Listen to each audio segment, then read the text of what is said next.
I was one of a handful of African American minority managing directors in this global organization. And so I thought I had arrived somewhere, maybe not the destination, but you get comfortable after you've invested time and people give you the respect that you have seen as a part of a journey of growth.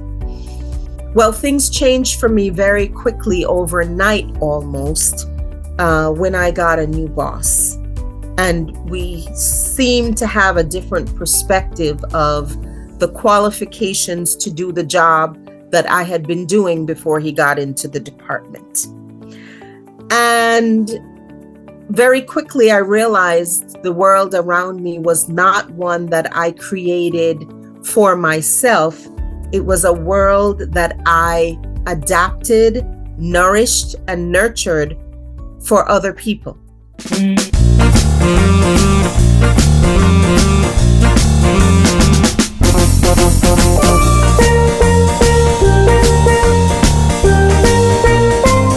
Welcome to another episode of The Irreplaceable Dental Assistant.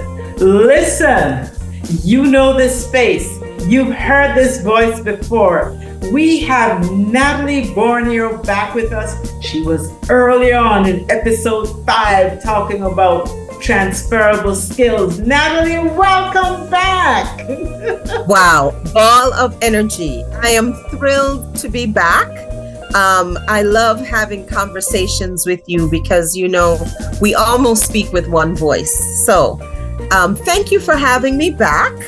And I'm excited to have this conversation today, which will be a little different from the one we had the first time. Okay, we're going to keep them in suspense a little bit. First, I want you to tell us what you've been up to, because the last time we met you, you were at Dress for Success, just pouring into ladies, getting them back on track. What's happening today? Well, you know, I am a firm believer in the fact that nothing is lost. And so when I was at Dress for Success, I brought all of the great skills I had from being a compliance officer in the risk and insurance industry. And part of that was, you know, making sure you could communicate in the right way, connect to people, anticipate what their need was, assess the situation. And I brought that into Dress for Success, along with a lot of love, caring, and empathy. And I've since that time had an opportunity to keep rolling forward into new territory, yet strangely familiar, because I was doing a lot of learning and development at Dress for Success, creating space for women to learn more, do more, upskill. And I've taken what I have there, I've combined it with what I did for the first 30 years of my career. And now I am a distinguished lecturer at a historical Black college. And I am teaching in their business department all of the risk management and insurance classes. And I also support a foundation that is dedicated to bringing minority talent into the insurance industry through developing and training talent. So that's what I've been doing. Now, if that was not a mouthful, I'm sure you have something to add to that. Something that has 2 covers and a lot of meat inside, you know, that kind of thing. Funny you should mention that. I had the honor and privilege to work in collaboration with 31 other remarkable women from various industries at different stages of their lives, to put together our voices in a single anthology called Own Your Story. And it really chronicles very different experiences, but the body of work together is really reflective of every experience that a woman could possibly have in her life. And I'm just so honored to be a part of this group, from the women who were displaced from their homes, relationships that were challenging, being unceremoniously ushered off the job, but also being the caretaker for a love, a family member, and really appreciating that time and looking at things differently. So many stories, new diagnoses, losing your business to someone else, but finding the upside of brightness. The stories are truly remarkable. And, I do hope that people who are listening to this may be inspired to seek out the book themselves. Own Your Story. It is on Amazon. And it is not just a book of stories.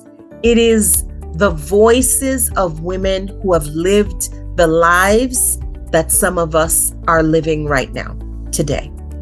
You know why I find that so interesting? As the young people say, life is lifing. Life is lifing for true.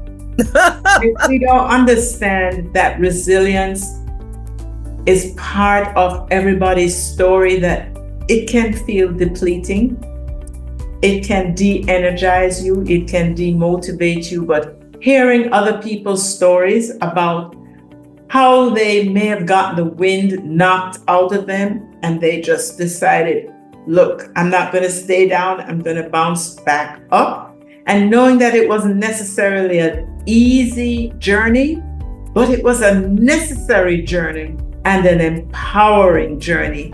So I am happy to delve in and ask you a couple of questions based on some things I read in your chapter. All right, well, let's get there. Natalie, I want you to just give us some background on your chapter before I delve into the first question. So the title of my chapter is Unbreakable. And I pondered a lot about what I would put the title, what it would be and what meaning it should convey.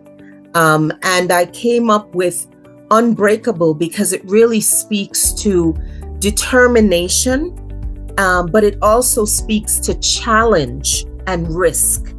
And that is what I chronicled because I had really been surprised by losing a career which I thought was the ultimate career for me.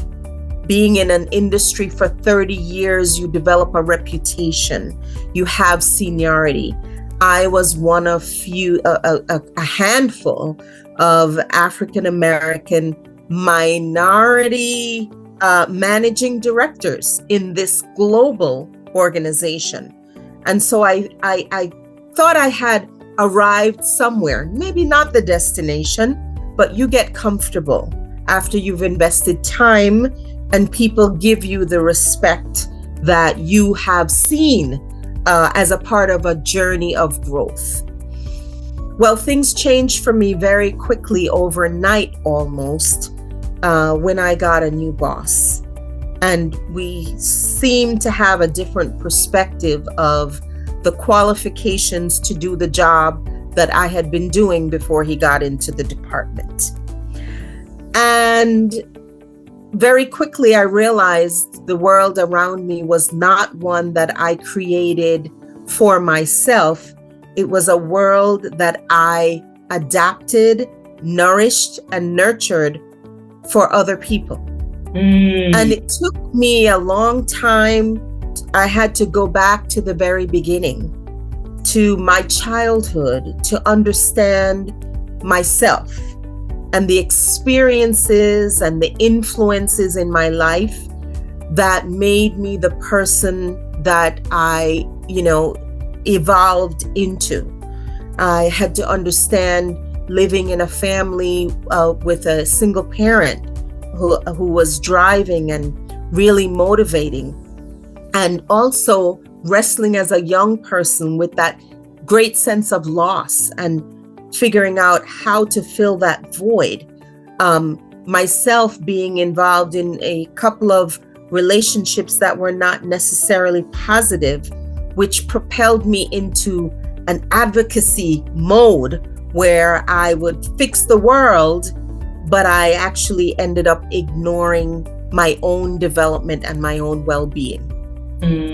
John C. Maxwell, which you and I love, in terms of his teaching and everything that he brings to the table for leaders across the world, basically said, and I'll paraphrase it, that many people want to change the world, right? So they're purpose driven. They want to change the world, but what they fail to realize is any change has to begin with you. And so self-clarity is something that is, I think, the first step for all women, regardless of where you are professionally or educationally. Having clarity and knowing who you are and what you need and where you thrive, so important. Because for me, I had to go through the mud. I had to go through the embarrassment and indignation. I had to go through a cycle that I didn't see coming, and then figure out, as the breadwinner in the household, how I was going to replace lost income and get my daughter into college.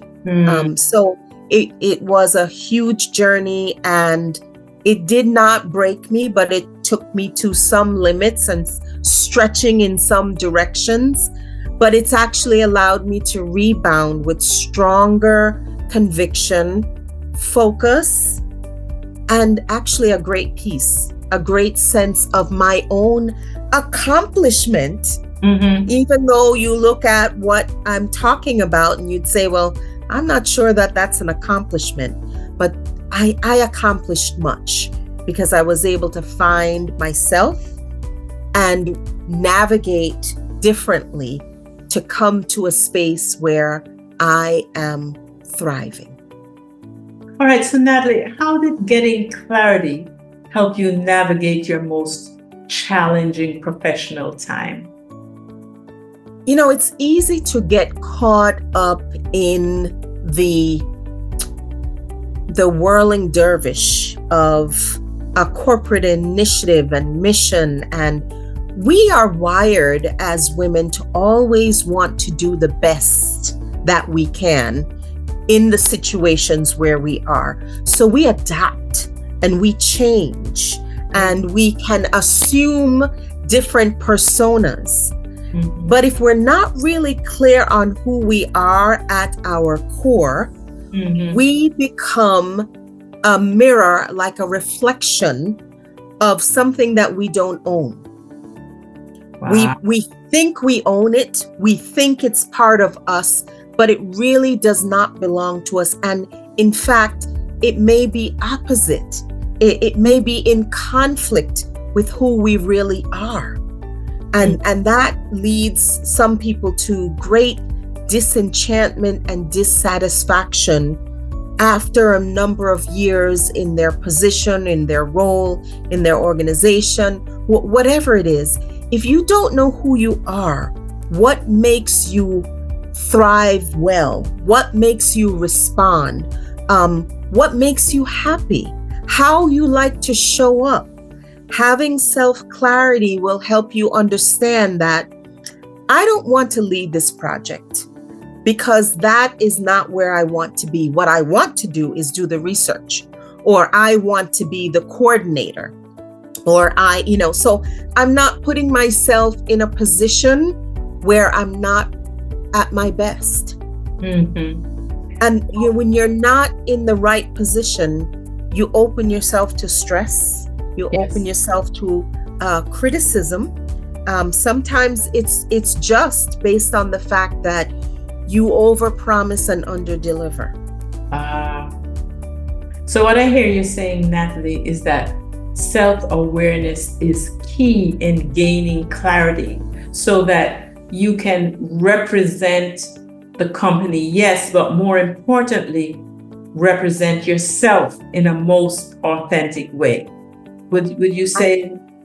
Absolutely. What I think we should all move toward is having people hire our true selves, hire my potential, hire what I bring to the table in terms of my strengths, in terms of all of the potential opportunities that I can add to your organization. So I should not be wrapping myself up in a single job description, because when that job is over or something changes, you are labeled as the XYZ, because that's the position you filled, that's what you did, that's your box.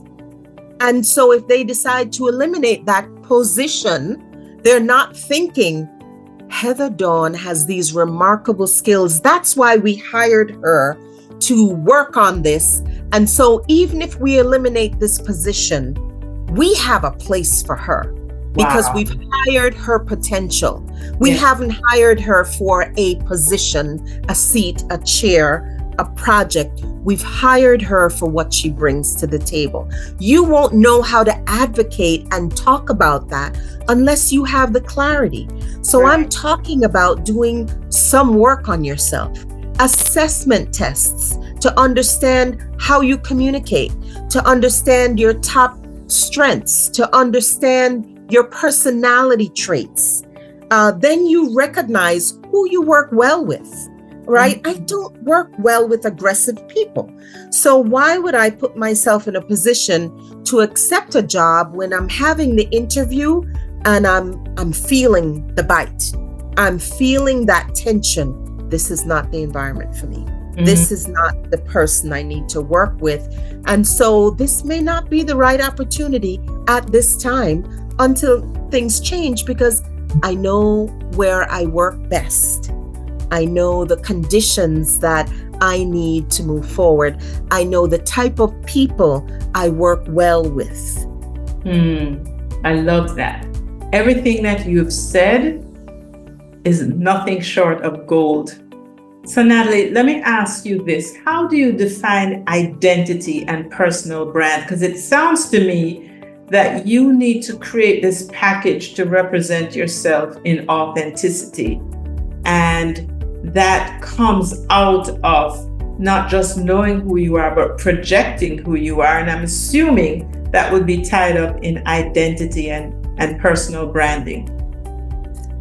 Well, I think you're right in terms of the identity is that consistent part of you that is apparent to people and that you gravitate toward. So when you're doing that work of self-clarity, you're doing assessments, you're reading, you're pouring into yourself, you're seeing the patterns of the things that you gravitate toward.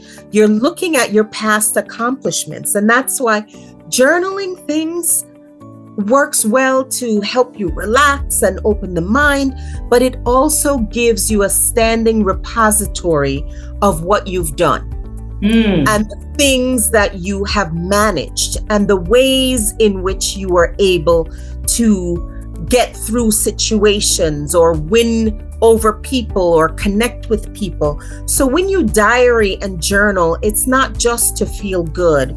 It is to create for yourself your own record, just like your medical records, right? So every test that you take, your assessments and everything, this is something you don't just keep it on the computer or print it and put it somewhere else. It is just like a vision board. It is something that you revisit to just validate things. And another important thing with regard to identity is to recognize that people cannot give you an identity. You create the identity yourself and you own that. So it is not necessary for people to validate who you are. we have to get used to that self-validation. Mm. Because, you know, we end up going into a performance review or some other discussion with someone we've known for 6 months, and they're going to tell us all about everything that's good or bad about us based on a job, a task. That is not validation. That is feedback, but it doesn't validate you. And so self-awareness, self-clarity, self-validation, keyword self, is so important. Do not rely on other people to give you what you need to motivate yourself or be confident in knowing what you bring to the table. You have to start with yourself. And then the work is finding the best environment for you to put that to work. All right. So thinking about what you just said, not allowing people to define us, but being able to define ourselves. What can we do to be intentional about shaping how people view us? That going back to that personal brand. Can you flesh that out a little bit for me? Sure. Consistency. Consistency. You know, fitting in is not belonging. And so if you spend your entire professional career or even your personal just fitting into groups, I'm fitting into group 1, I'm fitting into group 2, you're inconsistent.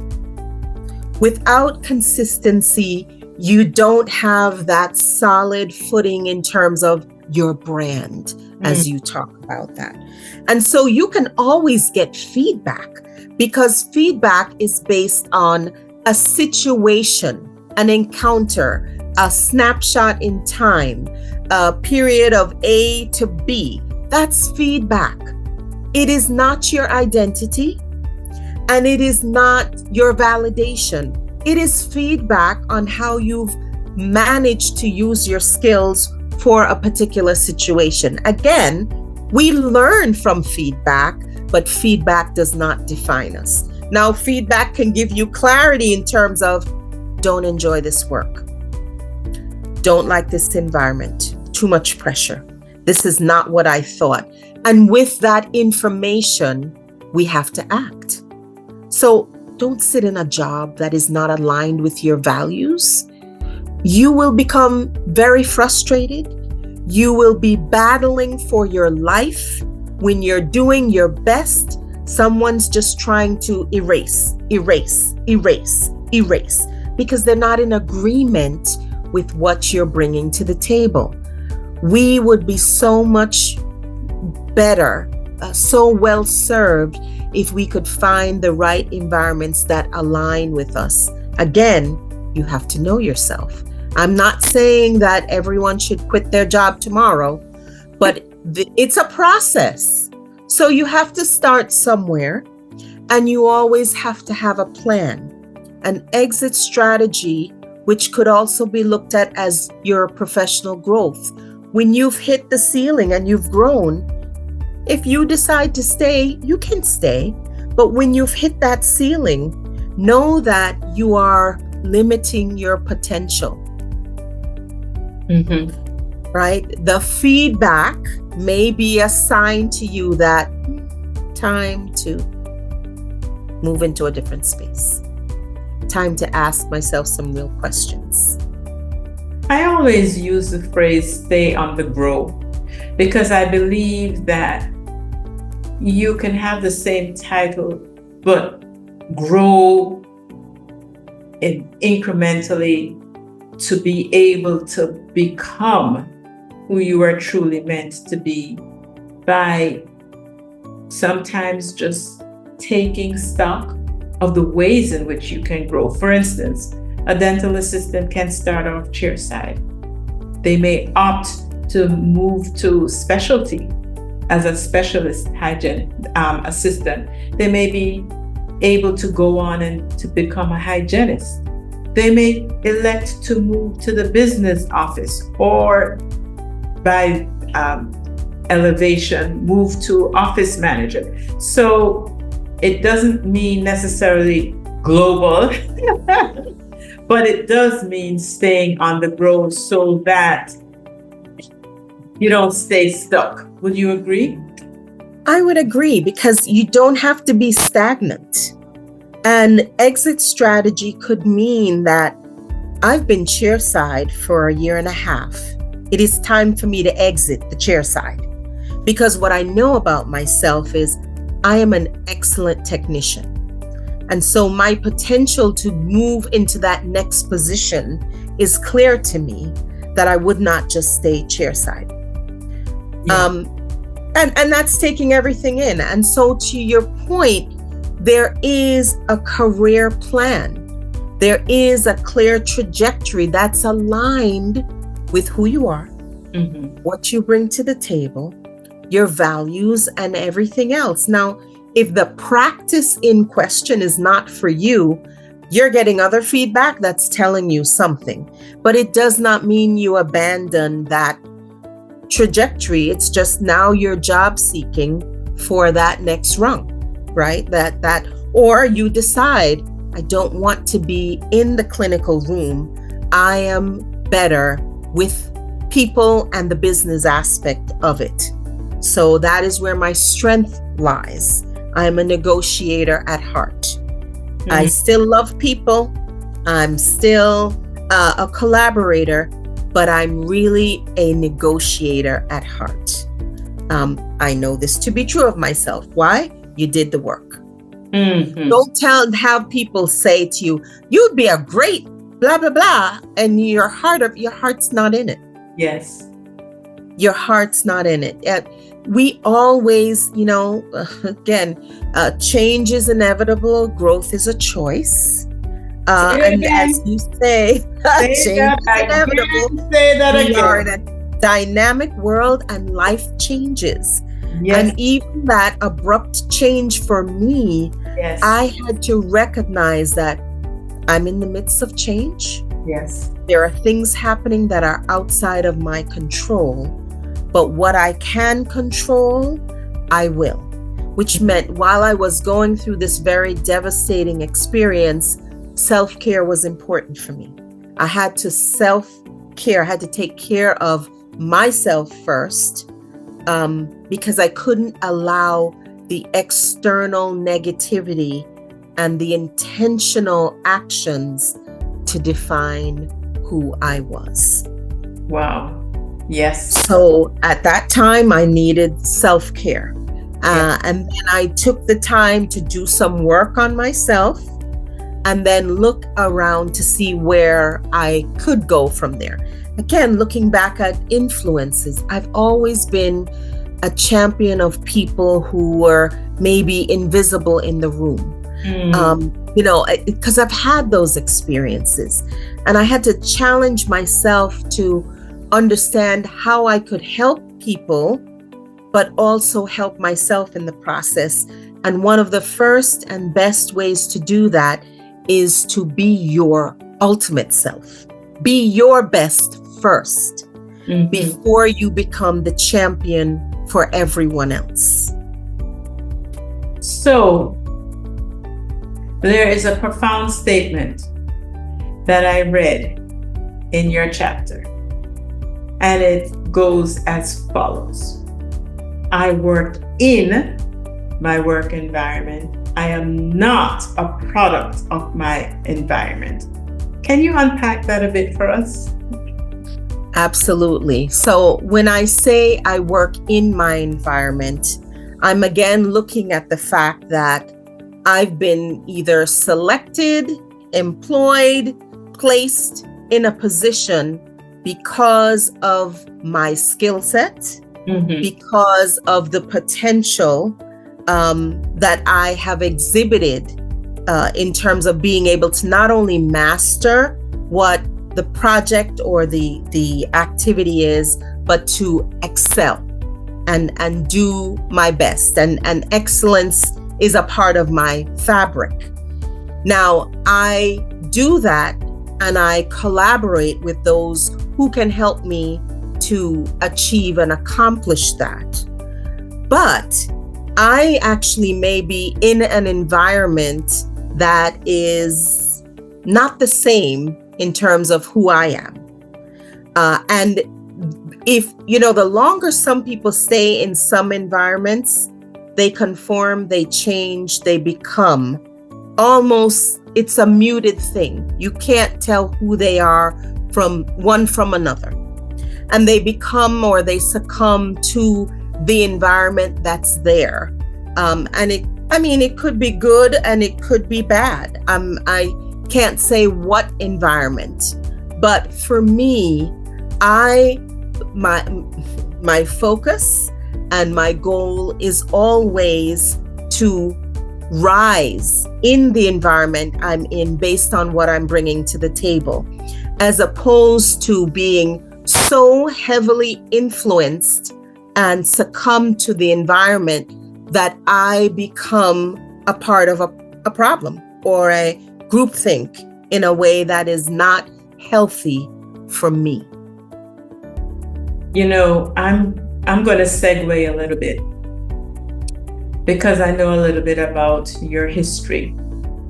And I remember you sharing a story once about a colleague very close to you who got an upward mobility opportunity and went into a department and realized their values, how they were doing things, did not line up. And that person took the demotion and went back to where she was.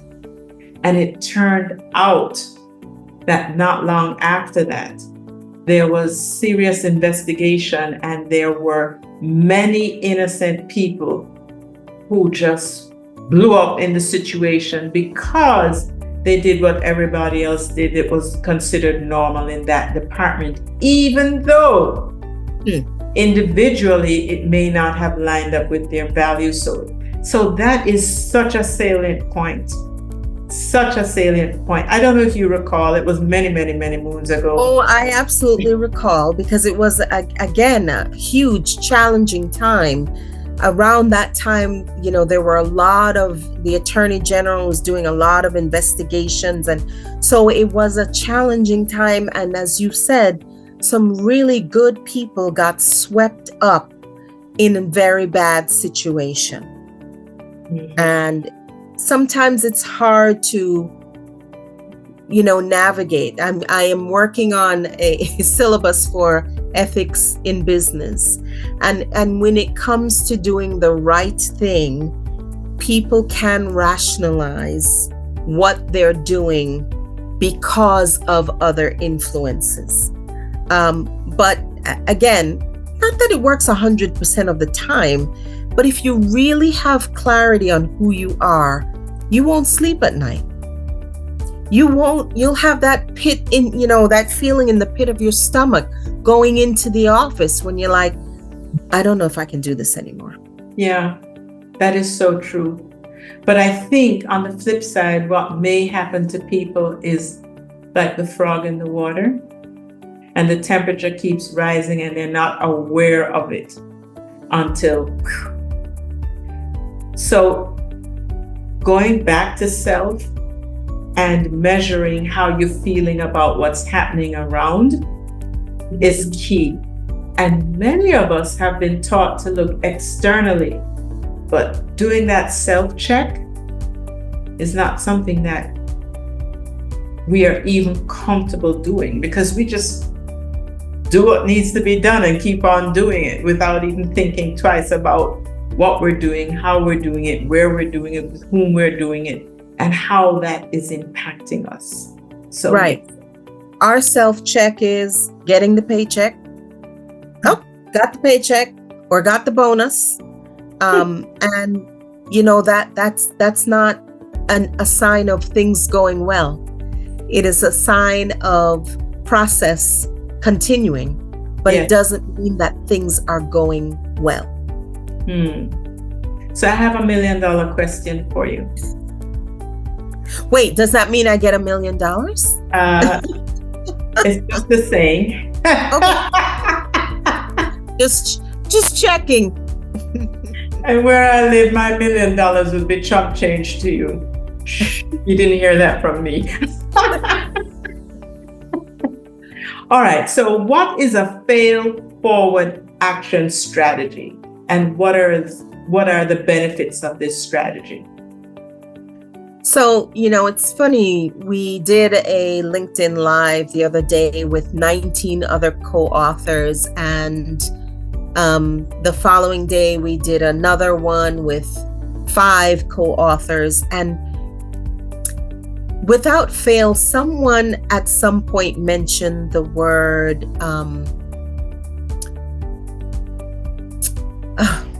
it's when you really don't feel like you're imposter syndrome. Oh. Had a senior moment.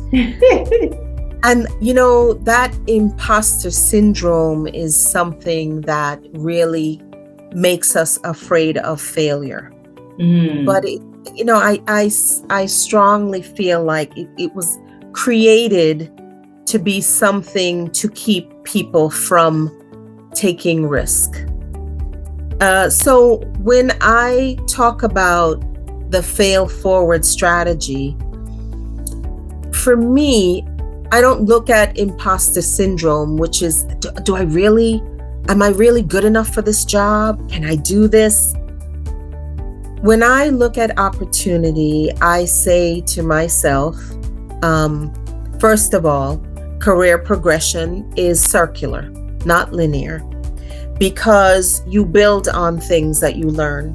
There's a foundation in the middle, and every time you do something or learn something, the circle gets bigger. You add a rung to the circle. Mm-hmm. When you get a new opportunity, you are adding a new rung to the outermost part of the circle, which means it's the thinnest because you've never done it before or it's new to you. Mm-hmm. But it is sitting on top of a circle that has 5,000 rungs below it, mm-hmm. which is everything you bring to the table.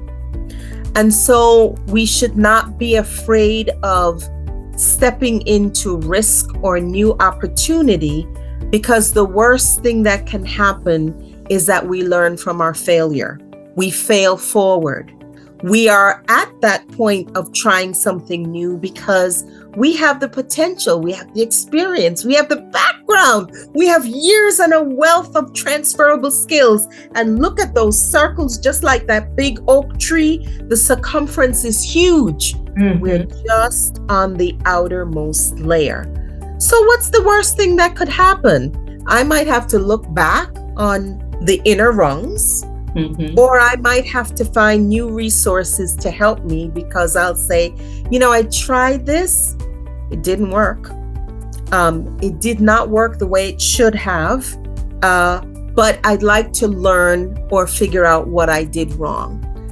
That is embracing the opportunity, and in knowing that you may not do it perfectly the first time, but it is an opportunity for you to learn from that and move on, move forward.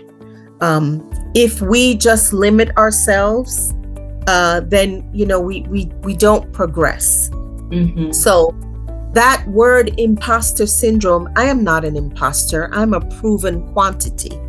I have a reputation. I have experience. I've been doing this for blah, blah, blah.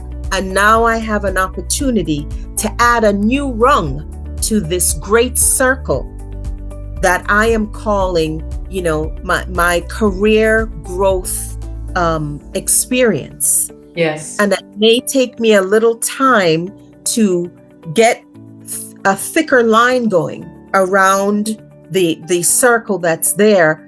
But guess what? I've done it before and I can do it again. Love that. And it goes back to what I admire most about the book. What's the name of it again? Remind our listeners. Own your story. Own your story. Own your story. The reason why I love this book is that it's so real. everybody can find a story in there that they can relate to. And the authors are so vulnerable. Some of those things are really personal, but again, I could relate to them on such a level that it gave me the feeling that this person is real, this person overcame, and guess what? So can I. So can I. So it doesn't matter where in the office you are, whether you're the dentist, the hygienist, the assistant, the technician, or even somebody beyond the walls of dentistry. This book, oh my goodness, is a keeper. So, Natalie, as I come to the end of this podcast, I want to have a little fun with you. Do I have permission? Oh boy. Yes, you have permission. Let's do it. Okay, so I'm just going to ask you just four questions, and it's a rapid fire. So you just boom, boom, boom. Don't think too hard. Just let it out. Okay? Okay, let's go. Let's put the timer on. Natalie, what's your favorite color? Green. Oh, what food do you love to cook most? Salmon. What is a place on your bucket list that you'd like to visit? Well, you had me stumped there. Switzerland. And finally, what's your most memorable life experience or life moment? The birth of my children. You didn't allow me to enjoy this. You just came out bam, bam, bam, bam, bam. You said rapid fire, so Yeah. my brain went into high gear. It did. And I was like, It did. So, Natalie, if people wanted to touch base with you, or if they wanted to be able to purchase this book, where would we be able to find you, and where would we find the book? And at the end of the day, what do you want to leave with us, either based on the chapter in your book or just how you've lived life? Absolutely. So the book can be purchased on Amazon. Own Your Story. And it is, as we said, a remarkable body of work reflective of every experience that a woman could have. For me, the most important thing is to talk with each other, encourage each other to share your experiences, and especially with younger professionals, young women. I talk to my daughter about my experiences because there's no need for her to be unaware and unprepared to be able to respond to the challenges in life. I want people to know that life is a series of events, and we have opportunities to start over, do over, disconnect, reconnect. There's so many options that are there for us. And sometimes we feel like we have no options because we isolate ourselves and we don't open ourselves up to share our experiences. So this is a collection of shared experiences. And it is not a book that is Pulitzer Prize written or grammatically pristine, but it is a reflection of the inner souls of women. If you have a book club, if you have a reading group, or if you have family members who just enjoy reading and talking together, this is your moment. Do it for your Thanksgiving holiday or Christmas or whatever time that you get together. If you're a teacher and you have a PTA group, this may be something you do together. It is, again, a great body of work. Every woman in there represents a different profession, and it is something that is a gift that we want to give to every woman and young girl out there. Awesome. I sense a book club coming along, but more to come. This whole thing came out of Freeman Means Business, is a company owned by a dear friend, Susan Freeman, that amplifies the voices of women through storytelling. And every year she has a storytelling event where women do TED Talk style presentations of their experiences, and they share. This anthology was birthed out of those events where we said we need to capture these stories and put them together because they're so rich, they're so authentic. And that's how 32 women from different professions, different backgrounds, races, everything came together to put their voices in this body of work. Called Own Your Story. Oh, Natalie, you have to promise me that this is not the last time that you will visit with us on this podcast. I enjoy being here, so I look forward to another invitation. We can just keep this going because there's so much that we can talk about.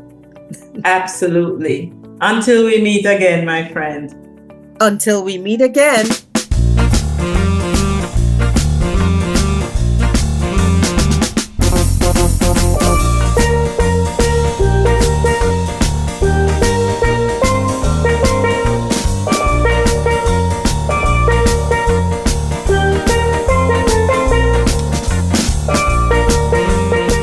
Natalie Borneo dropped some gems today. Oh my goodness. Any change has to begin with you. And you must have clarity, knowing who you are and where you thrive, because it's imperative to your well-being personally and professionally. Natalie says you must know what makes you thrive well. And you should not be defined by a position, but by the value, talents, and strengths that you bring. Fitting in is not belonging. You can try to fit in, but that doesn't mean that you belong, right? Point to ponder. And we learn from feedback, but feedback does not define us.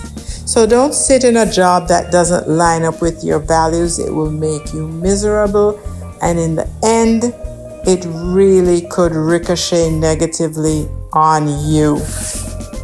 So remember, guys, change is inevitable, but growth is a choice. So be your best first and foremost, because professional growth is circular and not linear. If you bring your best self every time, that means you have a solid core foundation. And whatever you're adding to that core, like the rungs on a tree, even though the outer layer may be thin, it's on a firm foundation. So let's remember that professional growth is circular, but not linear. Life is so much better when we live, learn, and grow together. If you have not subscribed, please do. And share. Don't be selfish. I'll see you the next time. God bless.